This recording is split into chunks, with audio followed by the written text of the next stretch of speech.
Hey my loves, இன்னைக்கு நம்ம பார்க்க போற படம் என்னன்னா 2024 வெளியான மிஸ்டர் செலிபிரிட்டி அப்படின்ற ஒரு தெலுங்கு படத்தை பத்தி தாங்க பார்க்க போறோம். இந்த படம் ஒரு வித்தியாசமான கிரைம் த்ரில்லர் படங்க. இந்த படம் மல்டி லாங்குவேஜஸ்ல வெளியாயிருக்கு, தமிழ்லயும் அவைலபிளா இருக்கு. இந்த படத்தோட கதை ரொம்பவே டிஃபரெண்டா இருக்குங்க. இந்த படத்தின் மூலமா சோசியல் மீடியால அடிக்டடா இருக்கக்கூடிய இன்ஃப்ளூயன்சர்ஸுக்கு ஒரு நல்ல கருத்தையும் சொல்ல வராங்க.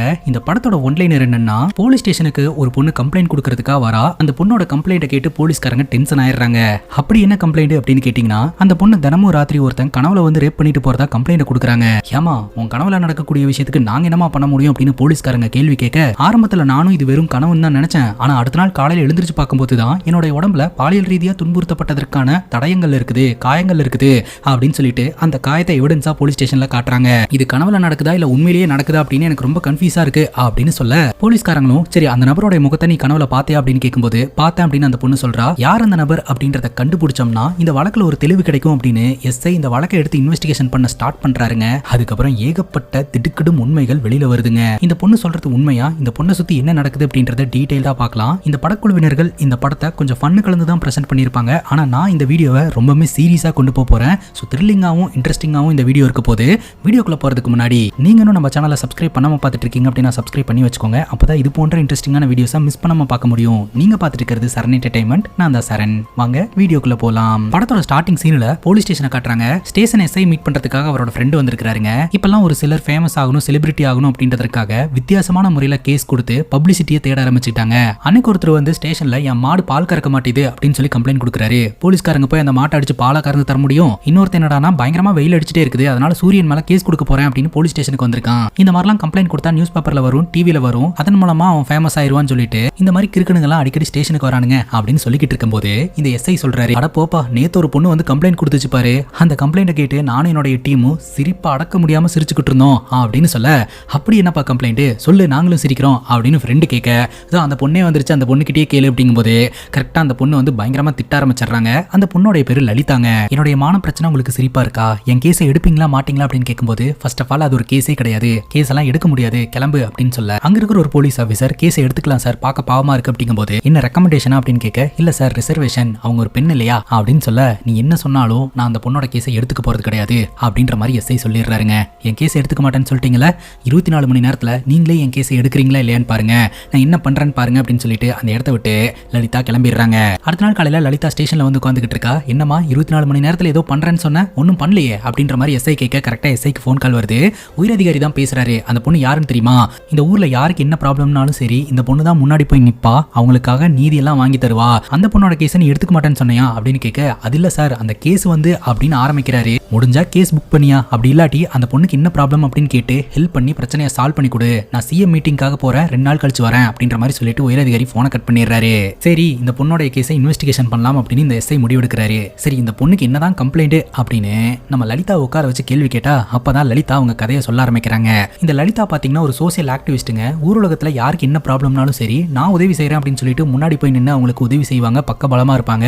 ஈவன் நிறைய போராட்ட காலத்துல எல்லாம் இறங்கி போராட்டமும் பண்ணி இருந்திருக்காங்க. இந்த நிலையில ஒரு 15 நாளைக்கு முன்னாடி ஒரு பர்த்டே பார்ட்டி அட்டென்ட் பண்ணிட்டு குடிச்சிட்டு வீட்டுக்கு வந்திருந்திருக்காங்க. ஸோ வீட்டில் வேலை பார்க்குற வேலைக்காரக்கா கிட்ட நான் கொஞ்சம் குடிச்சிருக்கேன், அதனால என்ன டிஸ்டர்ப் பண்ண வேண்டாம், நான் தூங்குறேன் அப்படின்னு சொல்லிட்டு ரூமுக்கு போயிருந்திருக்காங்க. ரூம்ல இவங்க தூங்கிட்டு இருக்கும்போது ஒரு மர்ம நபர் இவங்க ரூம்குள்ள நுழைஞ்சிருந்திருக்காரு. லலிதாவை பாலியல் வன்புணர்வு பண்ணி இருந்திருக்காரு. பட்டுன்னு லலிதா கண்முழிச்சு பார்த்தா இது எல்லாமே கனவா இருந்திருக்குதுங்க. சரி இது ஒரு கெட்ட கனவு அப்படின்னு சொல்லிட்டு இவங்களும் தட்டி விட்டு அவங்க வேலையை பார்க்க ஆரம்பிச்சிட்டாங்க. அதுக்கப்புறம் மறுபடியும் இதே மாதிரியான கனவு வந்திருக்குதுங்க. இதை கேட்ட எஸ்ஐ சொல்றாரு, இந்த மாதிரி ஒரு விஷயம் உன்னோட வாழ்க்கையில நடக்குது அப்படின்னா நீ போக வேண்டியது போலீஸ் ஸ்டேஷன் இல்ல டாக்டர் கிட்ட அப்படிங்கும் போது, உங்ககிட்ட வரதுக்கு முன்னாடி நான் டாக்டர் கிட்ட தான் போனேன் அப்படின்னு சொல்லி ஒரு கதையை சொல்ல ஆரம்பிக்கிறாங்க.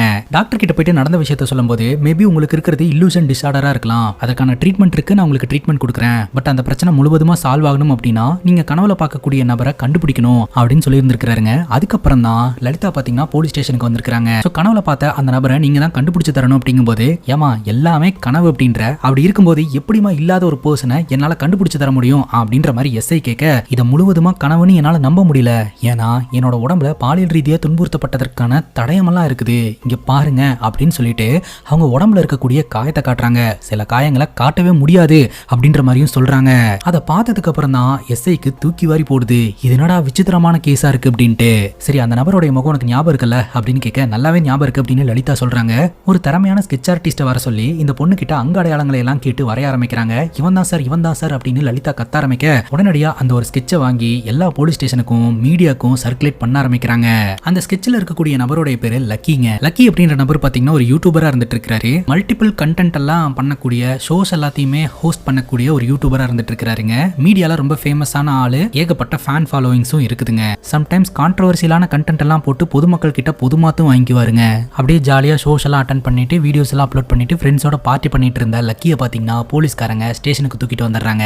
ஸ்டேஷன்ல உட்காந்துட்டு இருக்கக்கூடிய லக்கி பயங்கரமா சீனை போட்டுட்டு இருக்காருங்க.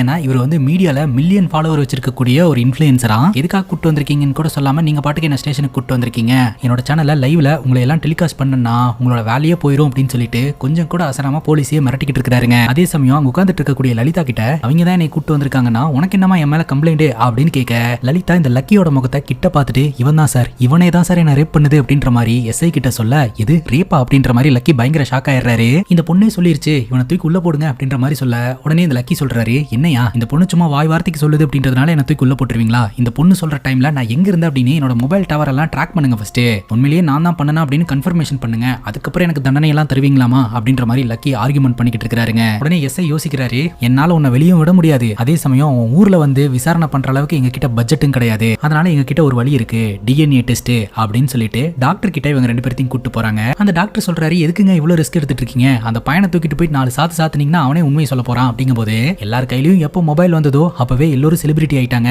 அந்த பையனடானா பெரிய யூடியூபர் அப்படின்னு சொல்றான், அந்த பொண்ணு என்னடானா நான் ஒரு ஃபெமினிஸ்ட் அப்படின்னு சொல்றா, அவங்க ரெண்டு பேருக்கு மத்தியில நான் மாட்டிக்கிட்டேன், அதனால ப்ராப்பராவே போயிடலாம், நீங்க ரிப்போர்ட் ரெடி பண்ணி சொல்லுங்க அப்படின்ற மாதிரி எஸ்ஐ சொல்லிடுறாருங்க.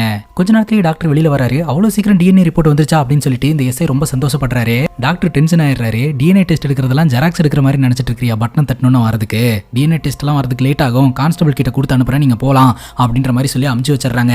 இந்த விஷயம் அப்படியே மீடியா லீக் ஆயிடுச்சுங்க. இவங்க ஸ்டேஷனுக்கு போறாங்க. ஸ்டேஷன்ல இருக்கக்கூடிய டிவி ஆன் பண்ணா லலிதா அப்படின்ற ஒரு இளம் பெண்ண லக்கி அப்படின்ற ஒரு யூடியூபர் வந்து நூதன முறையில பாலியல் வன்புணர்வு பண்ணிட்டாரு அப்படின்னு சொல்லிட்டு எல்லா சேனல்லையும் போட்டு கிளின்னு கிழிச்சுக்கிட்டு இருக்காங்க.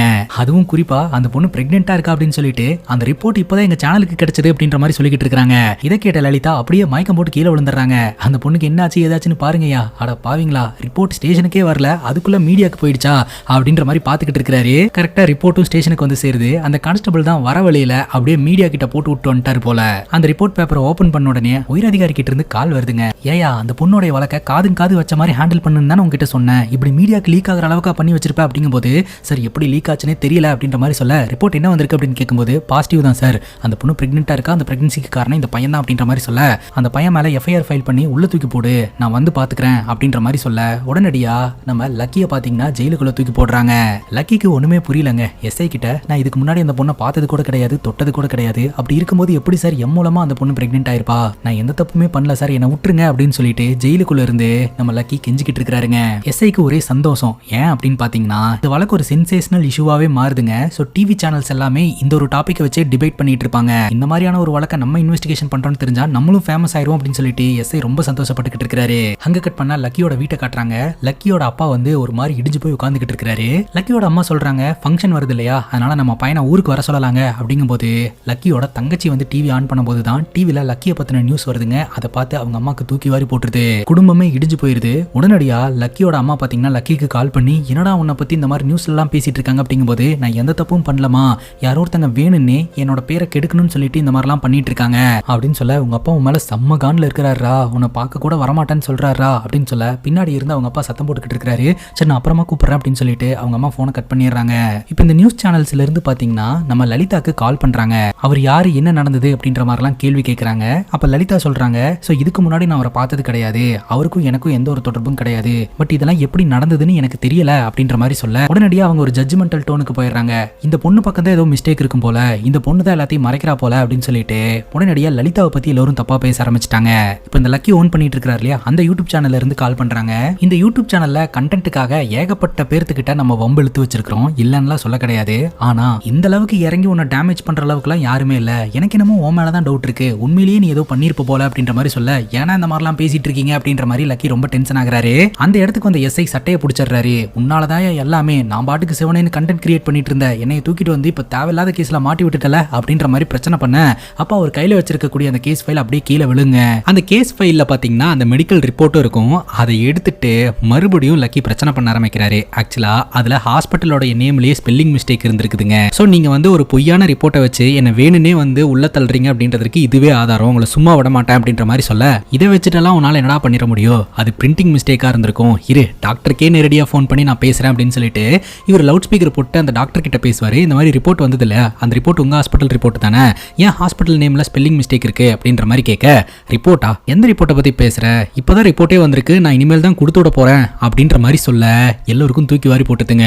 சரி அந்த ரிப்போர்ட்ல என்ன வந்திருக்கு அப்படின்ற மாதிரி கேட்க, நெகட்டிவ்னு வந்திருக்கு, அந்த பொண்ணு பிரெக்னென்ட்டாவும் இல்ல, அந்த பொண்ணுக்கு பாலியல் ரீதியா எந்த ஒரு அத்துமீறலும் நடக்கவும் இல்லை அப்படின்ற மாதிரி தான் ரிப்போர்ட் வந்திருக்கு அப்படின்னு சொல்ல இந்த எஸ்ஐக்கு என்னடா நடக்குதுங்க அப்படின்ற மாதிரி யோசனை பண்ண ஆரம்பிச்சிடுறாரு. அப்படி இருக்கும்போது இந்த ஃபேக் ரிப்போர்ட் எப்படி இந்த ஸ்டேஷனுக்கு வந்தது அப்படின்ற ஒரு கேள்வியும் வருது. லக்கி தன்னோட இன்ஃப்ளூயன்ஸை பயன்படுத்தி மிரட்ட ஆரம்பிச்சிடுறாரு. இந்த மாதிரி என் மேல ஒரு ஃபேக் கேஸை போட்டு நீங்க உள்ளத்துல பாத்தீங்க அப்படின்னு சொல்லிட்டு எல்லாத்தையும் உங்க மேல திருப்பி விட்டோம்னா உங்க வேலை போயிடும், உங்க மரியாதை போயிடும் அப்படின்னு மிரட்ட உடனடியா ஜெயில இருந்து வெளியில கூட்டிட்டு வந்து உட்கார வச்சு உங்களுக்கு என்ன வேணும்னு கேளுங்க நான் பண்ணித்தரேன் அப்படின்ற மாதிரி இந்த எஸ்ஐ கெஞ்ச ஆரம்பிச்சிடுறாருங்க. இப்போ என்னோட பேர்ல தானே டிபேட் ஷோலாம் நடந்துட்டு இருக்கு, உடனடியாக அதை எல்லாத்தையுமே நிப்பாட்ட சொல்லுங்க, என் மேல இருக்கக்கூடிய குற்றமெல்லாம் ராங் அப்படின்ற மாதிரி சொல்லுங்க அப்படின்னு சொல்ல உடனடியாக அந்த டிவி சேனல்ஸ்க்கெல்லாம் இந்த எஸ்ஐ கால் பண்றாருங்க. அவங்களும் சரின்னு கேட்டுட்டு அதை டெலிகாஸ்ட் பண்ணாம அடுத்த ஷோக்கு போயிடுறாங்க. மறுபடியும் இந்த எஸ்ஐ கால் பண்ணி, ஏமா இந்த பையன் மேலதான் எந்த தப்பு இல்லை அப்படின்னு நாங்க சொல்லிட்டோமே, அதை ஏன் டெலிகாஸ்ட் பண்ண மாட்டேன்றீங்க அப்படின்னு கேட்கும்போது, அதான் இல்லன்னு ஆயிடுச்சல, சின்னதா கீழே ஸ்க்ரோலிங்ல வரும் பாத்துக்கோங்க அப்படின்ற மாதிரி சொல்லிடுறாங்க. ஆக்சுவலா ஒரு விஷயத்த மீடியா பெருசு பண்ணுது, ஆனா அது ராங் அப்படின்னா அதை வந்து நேரடியா பகிரங்கமா ஒத்துக்காம சும்மா அப்படியே கீழே ஸ்க்ரோலிங்ல போட்டு அடுத்த நியூஸுக்கு போயிடுறாங்க. மீடியா பொறுத்த வரைக்கும் ஒரு அட்டென்ஷன் கிடைச்சா போதும், அவங்க இது வரைக்கும் சொன்ன விஷயங்கள்லாம் பொய் அப்படின்னு அவங்க வாயாலேயே சொன்னா அவங்க பேர் கெட்டு போயிடும் அப்படின்னு சொல்லிட்டு அதை சொல்றதுக்கு அவாய்ட் பண்ணிட்டு கீழே ஸ்க்ரோலிங்ல போட்டு போயிடுறாங்க. இப்ப ஸ்டேஷனுக்கு வந்த லலிதா எஸ்ஐ பிடிச்சி பயங்கரமா திட்ட ஆரம்பிச்சிடுறாங்க. இந்த லக்கி கிட்ட எவ்வளவு பணம் வாங்கின, பணத்தை வாங்கிட்டு தான் இந்த கேஸை ஒண்ணும் இல்லாம பண்ணிட்டியா, டிவி சேனல்ஸ் எல்லாம் எதை பத்தியுமே பேசவே மாட்டேன்றாங்க, என்னாச்சு அப்படின்ற மாதிரி கேட்க இந்த எஸ்ஐ கோவப்படாதமா, ஃபர்ஸ்ட் நமக்கு வந்து ரிப்போர்ட் எல்லாம் ஃபேக், ஒரிஜினல் ரிப்போர்ட் வேற, உனக்கு எதுவுமே நடக்கல அப்படின்ற மாதிரி சொல்றாங்க அப்படின்னு சொல்லிட்டு நீ ஊருக்கே போயிரு, நீ பைத்தியக்கார ஹாஸ்பிட்டலுக்கு போயிருமா அப்படின்ற மாதிரி சொல்ல அந்த பொண்ணு பயங்கர டென்ஷன் ஆகுறா. லக்கி சொல்றாரு இப்பதான் பிரச்சனையே ஸ்டார்ட் ஆகுது அப்படின்ட்டு.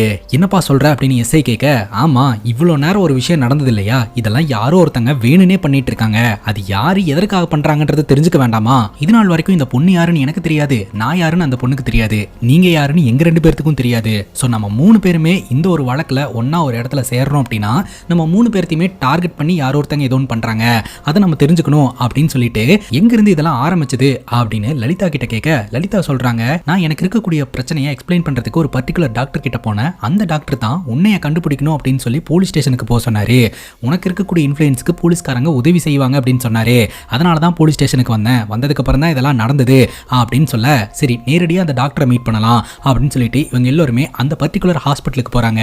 அங்க போய் பார்த்தா ஹாஸ்பிட்டல் இருந்ததற்கான தடயமே இல்லைங்க, அந்த டாக்டர் எல்லாத்தையுமே தூக்கிட்டு எஸ் ஆயிட்டாரு, அவர் ஒரு ஃபேக் டாக்டர் அப்படின்னு இதன் மூலமா தெரிய வருதுங்க. சரி டாக்டர் பாக்குறதுக்காக நீ மட்டும் தான் வந்தியா, உங்க கூட யாராவது வந்தாங்களா அப்படின்னு கேட்க லலிதா சொல்றாங்க, என் வீட்டுல ஒரு வேலைக்கார அக்கா இருக்காங்க, அந்த அக்கா கூட தான் வந்தேன் அப்படின்னு சொல்லிட்டு, அவங்க எங்க அப்படின்னு கேட்க அவங்க வீட்டுல தான் இருப்பாங்க அப்படின்னு சொல்லிட்டு உடனடியா இவங்க வீட்டுக்கு போறாங்க. வீட்டுக்கு போய் பார்த்தா எப்பவும் வர வேலைக்கார அக்கா அன்னைக்கு வீட்டுக்கு வரவே இல்ல.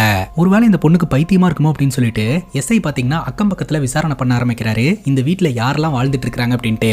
எல்லாரும் சொல்றாங்க இந்த வீட்டுல இந்த பொண்ணும் இந்த பொண்ணுக்கு வேலை செய்யறதுக்கு ஒரு வேலைக்கார அக்கா இருக்கிறாங்க அப்படின்ட்டு. அப்ப வேலைக்கார அக்கா இருக்கிறது உண்மைதான், இந்த பொண்ணுக்கு பைத்தியமெல்லாம் இல்ல அப்படின்னு சொல்லிட்டு வீட்டுக்குள்ள வந்து அந்த வேலைக்கார அக்காவை தேடுறாங்க. வேலைக்கார அக்காவை காணோம். அந்த அக்கா சொல்லாம கொள்ளாமலாம் லீவ் எடுக்கக்கூடிய ஆளே கிடையாது. இந்த வீட்டுக்கு ஒரு பேஸ்மெண்ட் இருக்கு, அங்கேயும் போய் செக் பண்ணி பாத்திரலாம் அப்படின்னு சொல்லிட்டு அந்த பேஸ்மெண்ட்டுக்கு போறாங்க. அங்க இந்த வீட்டோட வேஸ்ட் பொருட்களை எல்லாம் டம்ப் பண்ணி வைப்பாங்க. ஸோ இங்கே இல்லை அப்படின்னு சொல்லிட்டு கிளம்பும் போது அந்த வேஸ்ட் பொருட்களுக்கு நடுவில் ஏதோ ஒரு போட்டோ கிடக்குதுங்க. அதை பார்த்து நம்ம லக்கி ஷாக்கா வராரு. உடனடியாக உள்ள போய் அந்த போட்டோ எடுத்து பார்த்தா அந்த போட்டோ வேற யாரும் கிடையாது, இந்த லக்கியோடது தான். என்னுடைய போட்டோ எப்படி இந்த பொண்ணோட வீட்டுக்கு வந்தது அப்படின்னு சொல்லிட்டு அந்த போட்டோ எடுத்து பார்த்துட்டு இருக்கும் போதே இவருடைய போட்டோ இன்னொன்னு அங்க இருக்கக்கூடிய ஒரு பொட்டிக்குள்ள கிடக்குதுங்க. அந்த பொட்டி ஓபன் பண்ணி பார்த்தா ஹிப்னாட்டிசம் பண்றதுக்கான டூலு, அப்புறம் இவங்களுடைய உடம்புல காயங்கள் இருந்தது அப்படின்னு காமிச்சாங்க இல்லையா, ஒரு பல் செட்டை வச்சு தான் காயப்படுத்தி இருந்திருக்காங்க. பல் செட்டு இன்னும் சில பொருட்கள் எல்லாமே அந்த பொட்டிக்குள்ள இருக்குதுங்க. யாரோ ஒருத்தங்க நம்ம லலிதாவை ஹிப்னாட்டிசம் பண்ணி பாலியல் வன்புணர்வு அவங்களுக்கு நடந்த மாதிரி நம்ப வச்சு அதை பண்ணது இந்த லக்கி தான் அப்படின்னு ஃப்ரேம் பண்ண பார்த்திருக்காங்க அப்படின்றது தெரிய வருதுங்க. இப்ப லலிதாவுடைய வீட்டுக்குள்ள கேஸ் லீக் ஆகுது. அந்த கேஸ்ல வர ஸ்மெல்லுனால இவங்க மூச்சு திணறலுக்கு உள்ளாகுறாங்க. மூச்சு விட முடியாம தவிச்சுக்கிட்டு இருக்கும்போது அந்த இடத்துக்கு வந்த மர்ம நபர் இவங்க 3 பேர்த்தையுமே மிரட்டுறாருங்க. உங்களை அவ்வளவு சீக்கிரம் நான் சாக விட மாட்டேன், உங்களை நல்லா செலிபிரிட்டி ஆக்கி பீக்கில் கொண்டு போய் இந்த உலகத்துக்கே உங்களை அறிமுகப்படுத்தி அதுக்கப்புறம் கொல்லுவேன் அப்படின்னு சொல்லிட்டு அந்த இடத்துல இருந்து கிளம்புறான். யார் இந்த முகமூடி மனிதன், எதற்காக இவங்க 3 பேர்த்த டார்கெட் பண்ணியிருக்கான் அப்படின்றது மர்மமா இருக்குதுங்க. இப்ப லக்கி சொல்றாரு 48 மணி நேரத்துல அந்த முகமூடி மனிதன் நம்மளை கொல்றேன் அப்படின்னு சவால் விட்டுருக்கான். அதுவும் செலிபிரிட்டி ஆக்கி கொல்றேன் அப்படின்னு சொல்றான். நம்மளை கொல்லணும்னு நினைச்சிருந்தானா எப்பவோ கொண்டிருப்பான். இந்த மாதிரி ஒரு பேட்டர்ன்ல நம்மளை கொல்லணும்னு நம்ம கிட்டே வந்து சொல்றான் அப்படின்னா நம்மளை பத்தின எல்லா விஷயத்தையுமே அவன் தெரிஞ்சு வச்சிருந்திருப்பான். இப்ப என்ன பண்றது அப்படின்னு லலிதா கேட்க, அவன் நம்மளை செலிபிரிட்டி ஆக்கி கொல்றதுக்கு முன்னாடி அவனை நம்ம பிடிச்சிடணும் அப்படின்னு சொல்ல, அதுக்கு இப்ப என்ன பண்றது அப்படின்னு கேட்க, நம்ம எங்க விட்டோமோ அங்கிருந்து நம்மளோட இன்வெஸ்டிகேஷனை தொடங்கலாம் அப்படின்னு லக்கி சொல்றாரு. லலிதாவோட வீட்டுல வேலை பார்க்கக்கூடிய லட்சுமி அக்கா அப்படின்றவங்க உண்மையிலேயே இருக்கிறாங்க அப்படின்னா அப்ப கண்டிப்பா டாக்டரும் இருக்க வேண்டிய ஆள் தானே. சோ அவரை நம்ம கண்டுபிடிக்கலாம் அப்படின்ற மாதிரி இவங்க முயற்சியில ஈடுபடுறாங்க. லக்கிக்கு ஒரு வீடியோ ஒன்று வருதுங்க. லக்கி சோஷியல் மீடியா இன்ஃப்ளூயன்சரா இருந்துட்டு தப்பான வேலையெல்லாம் பண்றாரு அப்படின்னு சொல்லிட்டு மக்கள்லாம் செம்ம காண்டாய் அவரோட உருவ பொம்மையை ரோட்ல வச்சு எரிச்சாங்க அப்படின்னு சொல்லிட்டு அந்த வீடியோ பார்க்கும்போது அந்த வீடியோல பின்னாடி ஒரு பஸ் ஒன்று கிராஸ் ஆகும். அந்த பஸ்ல பாத்தீங்கன்னா லலிதாக்கு ட்ரீட்மெண்ட் பார்த்த டாக்டர் உட்காந்துக்கிட்டு இருப்பாருங்க. லலிதா அந்த டாக்டர் ஐடென்டிஃபை பண்ணி எஸ்ஐ கிட்ட சொல்ல உடனடியாக டிப்போக்கு போயிருவாங்க. டிரைவர் கண்டக்டர் கிட்ட இந்த நபர் எந்த ஸ்டாப்பிங்ல ஏறினாரு எந்த ஸ்டாப்பிங்ல இறங்கினாரு அப்படின்னு கேட்க, கண்டக்டருக்கு ஞாபகம் இருந்திருக்குதுங்க. எந்த ஸ்டாப்பிங்ல அவர் இறங்கினாரு அப்படின்ற டீட்டெயில சொல்லிடுறாரு. அங்க போறதுக்கு முன்னாடி நம்ம ஒரு விஷயத்த பண்ணலாம் அப்படின்னு லக்கி ஐடியா கொடுக்குறாரு. இவங்க 3 பேரும் எங்க போறாங்க என்ன பண்றாங்க அப்படின்றது எல்லாத்தையுமே அந்த மர்ம நபர் இன்னுமே வாட்ச் பண்ணிட்டு தான் இருப்பான். சோ அவனோட ட்ராக்ல இருந்து நம்ம மிஸ் ஆகணும் அப்படின்னா நம்மளோட மொபைலை லலிதாவோட வீட்டுல கொண்டு போய் வச்சுட்டு நம்ம வந்து போயிடணும். அப்போ 3 பேருமே லலிதாவோட வீட்டுல தான் இருப்போம் அப்படின்னு சொல்லிட்டு அந்த மாஸ்க் போட்ட மர்ம மனிதர் லலிதாவோட வீட்டுக்கு வருவான். அந்த வீட்டுல நம்ம 3 பேர் இருக்க மாட்டோம். அந்த கடுப்புல ஏதாவது ஒரு மிஸ்டேக் பண்ணுவான், வசமா நம்ம கிட்ட மாட்டிப்பான் அப்படின்னு லக்கி சொல்றாருங்க. இவங்களோட பர்சனல் போனை லலிதாவோட வீட்டுல வச்சுட்டு இவங்களுக்குன்னு வேற ஒரு 3 போனை வச்சு அதன் மூலமா கம்யூனிகேட் பண்ண ஆரம்பிப்பாங்க. சோ அந்த பர்டிகுலர் ஊருக்கு போயிட்டு இந்த டாக்டரோட போட்டோவை காமிச்சு எல்லா இடத்துலயுமே விசாரணை பண்ண ஆரம்பிக்கிறாங்க. ஃபைனலி அந்த டாக்டர் கண்டுபிடிச்சிட்டாங்க. அந்த டாக்டரோட அடியாட்கள்லாம் பாத்தீங்கன்னா லக்கி அட்டாக் பண்றதுக்காக வர லக்கி எல்லாத்தையுமே போட்டு பொலவலன்னு பொழந்துறாரு. அந்த டாக்டரையும் பிடிச்சிடுறாரு. அந்த டாக்டர் கிட்ட விசாரணை பண்ணும்போது ஆக்சுவலா அந்த மர்ம மனிதர் யார் என்னன்னா எனக்கு தெரியாது, நான் கிளினிக் வச்சு ரன் பண்ணிக்கிட்டு இருந்தேன், என்கிட்ட வந்து பணம் தரேன் நீ டாக்டரா நடி அப்படின்னு சொன்னாங்க. அந்த பணத்துக்கு ஆசைப்பட்டு நான் நடிச்சேன் அவ்வளவுதான் அப்படின்ற மாதிரி இந்த டாக்டர் சொல்லிடுறாருங்க. அதுக்கப்புறம் டிவியில வந்த நியூஸை பார்த்து பயந்து போயிட்டேன், தலைமறைவாயிரலாம்னு சொல்லிட்டு நான் இந்த ஊருக்கு வந்துட்டேன் அப்படின்ற மாதிரி டாக்டர் சொல்றாரு. அப்ப அந்த வழியா 2 கான்ஸ்டபிள்ஸ் வராங்க. அந்த கான்ஸ்டபிள்ஸ் கிட்ட இந்த வழக்கு முடிகிற வரைக்கும் அவங்களோட கஸ்டடியில் இருக்கட்டும் அப்படின்னு சொல்லிட்டு இந்த டாக்டரை அந்த கான்ஸ்டபிள்ஸ் கிட்ட ஒப்படைச்சிட்டு இவங்க அந்த டாக்டரோடைய மொபைல்ல இருக்கக்கூடிய அவர் டயல் பண்ண நம்பரை நோட் பண்ணிக்கிறாங்க. அந்த நம்பருக்கு கால் பண்ணி பார்த்தா கால் போக மாட்டேதுங்க. இப்போ அடுத்து என்ன பண்றதுன்னு யோசனை பண்ணும்போது இங்கேயே ஏதாவது ஒரு ரெசார்ட்ல ஸ்டே பண்ணிக்கலாம் அப்படின்னு சொல்லி முடிவெடுக்கிறாங்க. இந்த எஸ்ஐ ரொம்ப பயப்படுறாரு. அந்த மாஸ்க் போட்ட மர்ம மனிதர் வந்து கொன்னுட்டானா என்ன பண்றது அப்படின்னு கேட்கும்போது அதான் நம்மளோட பர்சனல் போன் லலிதாவோட வீட்டில் இருக்கு இல்லையா, அந்த மர்ம மனிதர் ட்ராக் பண்ணா லலிதா வீட்டில் தான் நம்ம 3 பேர் இருக்கிறோம் அப்படின்ற மாதிரி அவனுக்கு தெரியும். அவன் அங்கே தானே போவான், இங்கே எப்படி வருவான் அப்படின்னு சொல்லிட்டு இவங்க ரெசார்ட்டுக்கு போறாங்க. இவங்க இருக்கிற இடத்த ரொம்பவே சீக்கிரட்டா மெயின்டைன் பண்ணிட்டு இருப்பாங்க. அதே சமயம் நம்ம லலிதா இருக்காங்க இல்லையா, ரொம்பவே ஃபீல் பண்ணிட்டு இருப்பாங்க. அவங்களோட வாழ்க்கையில என்ன நடக்குதுன்னே புரியாம.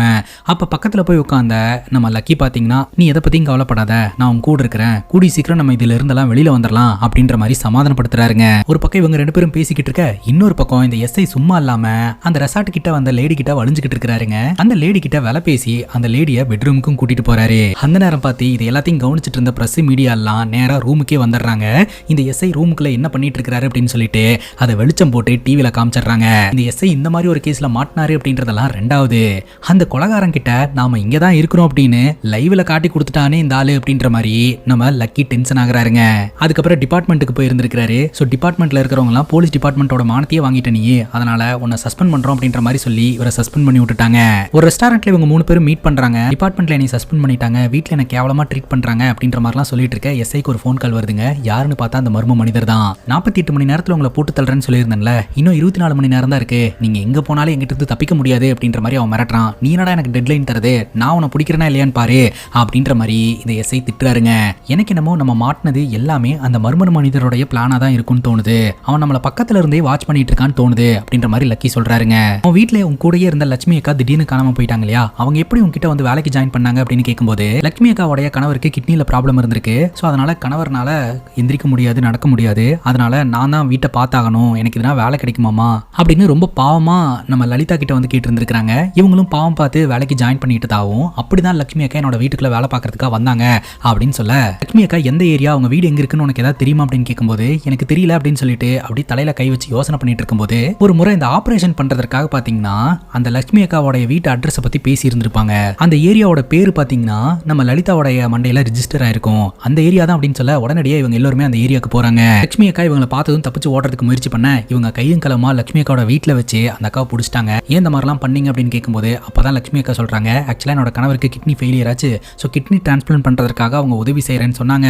அந்த டாக்டர் போலி டாக்டர்லாம் கிடையாது, உண்மையான டாக்டர் தான். அந்த டாக்டர் பாத்தீங்கன்னா நான் சொல்றதெல்லாம் செய்யணும் அப்படின்ற மாதிரி சொன்னாரு. நானும் நீ சாப்பிட்ற சாப்பாட்டுலலாம் நான் மருந்து கலந்து கொடுத்தமா, நீ அந்த மருந்து சாப்பிட்டு மயக்காடைய ஆரம்பிச்சிட்ட. அப்ப இந்த டாக்டர் என்ன வெளியே போக சொல்லிட்டு ரூம்குள்ள வந்தாரு. இருந்தாலும் நான் வெளியில போகாம ஜன்னல் கிட்டே ஒளிஞ்சிருந்து அந்த டாக்டர் என்ன பண்றாரு அப்படின்னு பார்த்துட்டு இருந்தேன். அந்த டாக்டர் உன்னை பாலியல் ரீதியாலாம் எந்த ஒரு துன்புறுத்தலும் பண்ண கிடையாது, மாறா உனக்கு இன்ஜெக்ஷன் போட்டு ஹிப்னாட்டிசம் பண்ணிட்டு இருந்தாரு. ஹிப்னாட்டிசம் பண்ணும்போது இந்த லக்கியோட போட்டோவை காமிச்சாரு அப்படின்னு சொல்ல இவங்களுக்கு தெளிவா புரிய வருது. இதுக்கு பின்னாடி அந்த டாக்டர் ரொம்ப ஸ்ட்ராங்கா இருக்கான்னு சொல்லிட்டு உடனடியா அந்த போலீஸ்காரங்களுக்கு போனை போட்டு அந்த டாக்டர் எங்க அப்படின்னு கேட்கும்போது அந்த டாக்டர் பணத்தை கொடுத்து எஸ் ஆயிருக்கான்றது தெரிய வருதுங்க. இப்ப லட்சுமி அக்கா மட்டும்தான் இவங்க கண்ட்ரோல்ல இருக்கிறாங்க. அந்த டாக்டரும் தப்பிச்சு போயிட்டான் இல்லையா. அந்த டாக்டர் உங்ககிட்ட பேசும்போது யாராவது கூட பேசிட்டு இருந்ததை நீங்க கவனிச்சிங்க அப்படின்னு கேட்கும்போது தாமினி வில்லா அப்படின்னு ஒரு வில்லாவை பத்தி தான் பேசுவாங்க, அங்க வச்சுதான் அவங்களோட மீட்டிங்லாம் நடக்கும், அதனால நீங்க அங்க போனீங்கன்னா ஏதாவது டீட்டெயில் கிடைக்கும் அப்படின்னு சொல்ல உடனடியே இவங்க 3 பேரும் அந்த இடத்துக்கு போறாங்க. பார்த்தா அங்கதான் இந்த டாக்டர் இருப்பான். இவங்களை பார்த்ததும் தப்பிச்சு ஓட்டத்துக்கு முயற்சி பண்ணுவான். அப்ப இந்த எஸ்ஐ பாத்தீங்கன்னா கட்டையை தூக்கி கொடுக்க நம்ம லக்கி வாங்கி அந்த கட்டையால அடிச்ச அடியில டாக்டர் கீழே விழுந்துருவாருங்க. உடனடியா டாக்டரை பிடிக்கலான்னு வந்து பார்த்தா டாக்டரோட மண்டையில இருந்து ரத்தம் வந்துகிட்டு இருக்கும். கரெக்டா போலீஸ்காரங்க வர சத்தம் கேட்கும். பயந்து இவங்க 3 பேரும் அந்த இடத்துல இருந்து ஓடிடுவாங்க. பார்த்தா நியூஸ் சேனல்ல இந்த டாக்டர் கொலை செய்யப்பட்டு இறந்து போயிட்டாரு, அந்த கொலையை பண்ணது இவங்க 3 பேரு அப்படின்ற மாதிரி பேச ஆரம்பிச்சிருவாங்க. அதுக்கப்புறம் ஒரு கடையில் வாட்டர் பாட்டில் வாங்கலான்னு போனால் அங்கே இருக்கக்கூடிய பப்ளிக் பார்த்தீங்கன்னா இவங்க 3 பேர்த்தையும் ஐடென்டிஃபை பண்ணி துரத்த ஆரம்பிக்கிறாங்க. பயந்து ஒரு இடத்துல போய் ஒளிஞ்சு உட்காந்துப்பாங்க. அந்த நேரம் பார்த்து இந்த மாஸ்க் மேன் கிட்ட இருந்து கால் வரும். போலீஸ்காரங்க தான் இவ்வளோ நாள் உங்களை துரத்திட்டு இருந்தாங்க, இனிமேல் பப்ளிக்கும் துரத்த ஆரம்பிப்பாங்க அப்படின்னு சொல்லிட்டு இந்த மாஸ்க் மேன் ஃபோனை கட் பண்ணுறான். இந்த எஸ்ஐ சொல்கிறாரு, அந்த மாஸ்க் மேன் சொன்ன மாதிரியே நம்மளை வந்து செலிபிரிட்டி ஆக்கிட்டான், ஸோ எல்லாருக்கும் நம்மளை தெரிய வச்சுட்டான், அடுத்து நம்மளோட சாவு தான் அப்படின்ற மாதிரி எஸ்ஐ சொல்ல தோல்வியெல்லாம் ஒத்துக்க முடியாது. ஒரு குற்றவாளி எப்போதுமே பெர்ஃபெக்டான ஒரு விஷயத்த பண்ண மாட்டான், கண்டிப்பாக மிஸ்டேக் பண்ணுவான். அந்த மிஸ்டேக்கை நம்ம கோட்டை விட்டுட்டு இருக்கோம், அதை கண்டுபிடிக்கணும். அந்த குற்றவாளி கண்டிப்பா நம்ம என்ன பண்றோம் அப்படின்றது எல்லாத்தையுமே தெரிஞ்சுக்கிட்டு இருக்கான், ஏன் பார்த்துக்கிட்டு இருக்கான். நான் அந்த வீட்டுக்கு போன உடனே கரெக்டாக அந்த டாக்டர் அந்த இடத்துக்கு வந்தான். நம்மளை பார்த்தோன்னே தப்பிச்சு ஓடுனா, நம்ம கட்டை எடுத்து அடித்தோம், அந்த டாக்டர் செத்து போயிட்டான். இது எல்லாமே வந்து டக்குன்னு ஈஸியாக நடந்த மாதிரி இருக்குது. கரெக்டாக போலீஸும் வந்தாங்க, பப்ளிக்கும் துரத்துனாங்க. இன்னமும் அந்த வீட்டில் இருக்குன்னு நினைக்கிறேன். அந்த விஷயம் நமக்கு தெரியக்கூடாது அப்படின்றதுக்காக தான் இந்த மாஸ்க் மேன் அந்த இடத்த விட்டு நம்மளை அனுப்பியிருப்பானோ இந்த மாதிரி பிளான் போட்டு அப்படின்னு சொல்லிட்டு மறுபடியும் அந்த வீட்டுக்கு இவங்க 3 பேரும் போகிறாங்க. அங்கே போய் பார்த்தா ஒரு கண்ட்ரோல் ரூம் செட்டப் இருக்குதுங்க. அங்கே ஏகப்பட்ட இன்வெஸ்டிகேஷன் ஸ்டிக்கர்ஸ் எல்லாம் இருக்குதுங்க. அங்கே இருக்கக்கூடிய டிவைசஸ் எல்லாம் என்ன அப்படின்றத இவங்க பார்க்குறாங்க, அதை புரிஞ்சுக்கிறதுக்கு ட்ரை பண்றாங்க. சோ நம்ம லக்கி இருக்கிறார் இல்லையா, அவரோட ஃப்ரெண்டு கிட்ட ஃபோன் பண்ணி உதவி கேட்கிறாரு. இந்த டிவைசஸ் பாத்தீங்கன்னா ஒரு 2 மொபைலை கண்ட்ரோல் பண்ணிட்டு இருக்கு. அந்த 2 மொபைலோட லொகேஷன் எங்க இருக்கு அப்படின்றத ட்ராக் பண்ணிட்டு நம்மளே அந்த இடத்துக்கு போலாம் அப்படின்னு சொல்லிட்டு இவங்க 3 பேரும் அந்த ஒரு லொகேஷனுக்கு டிராவல் பண்ண ஆரம்பிக்கிறாங்க. போய் பார்த்தா இவங்க எதிர்பார்த்த மாதிரியே மாஸ்க் மேன் அந்த இடத்துல தான் இருக்கிறான். அதே சமயம் அந்த இடத்துல 2 மாஸ்க் லேடிஸும் இருக்காங்க. அவங்க வந்து நம்ம ஹீரோ போட்டு தள்ளுறதுக்காக பயங்கரமா சண்டை போடுறாங்க.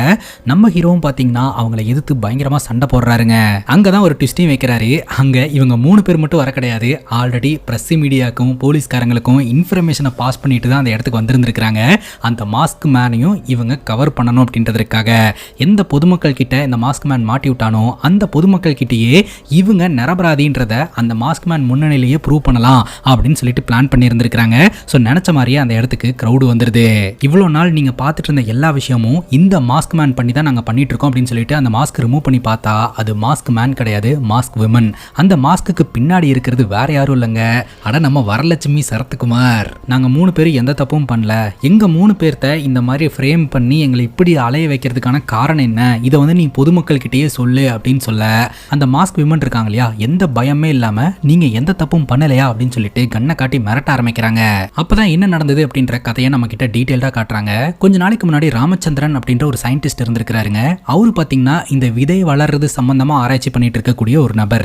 விவசாயிகள்லாம் நிறைய பேர் வந்து பயிர் விளைய மாட்டேது அப்படின்னு சொல்லிட்டு தற்கொலை பண்ணி இறந்து போறாங்க இல்லையா, அதை தடுக்கணும் அப்படின்றதுக்காக விதையெல்லாம் அவ்வளவு சீக்கிரம் சாகாம இன்னும் கொஞ்ச நாள் உயிரோடு இருக்கிற மாதிரியான விதையை அவர் கண்டுபிடிக்கிறாருங்க.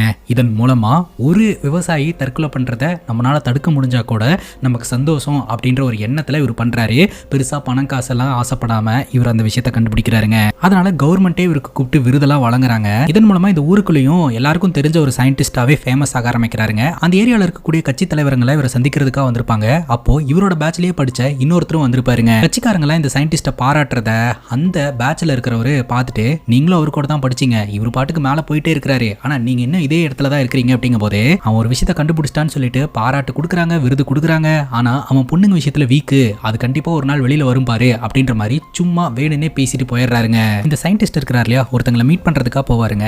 அவங்கள காலேஜ் டைம்ல இவர் லவ் பண்ணிக்கிட்டு இருந்திருக்காருங்க. பட் இவங்க 2 பேருக்குள்ள பிரேக்கப் ஆயிடுச்சு. பட் அவங்களுக்கு கல்யாணம் ஆகி காலேஜ் படிக்கக்கூடிய ஒரு பொண்ணு இருக்கு. அவங்கள பார்த்து பேசிட்டு வரலாம் அப்படின்னு சொல்லிட்டு அங்க போவாரு. இருப்பாரு.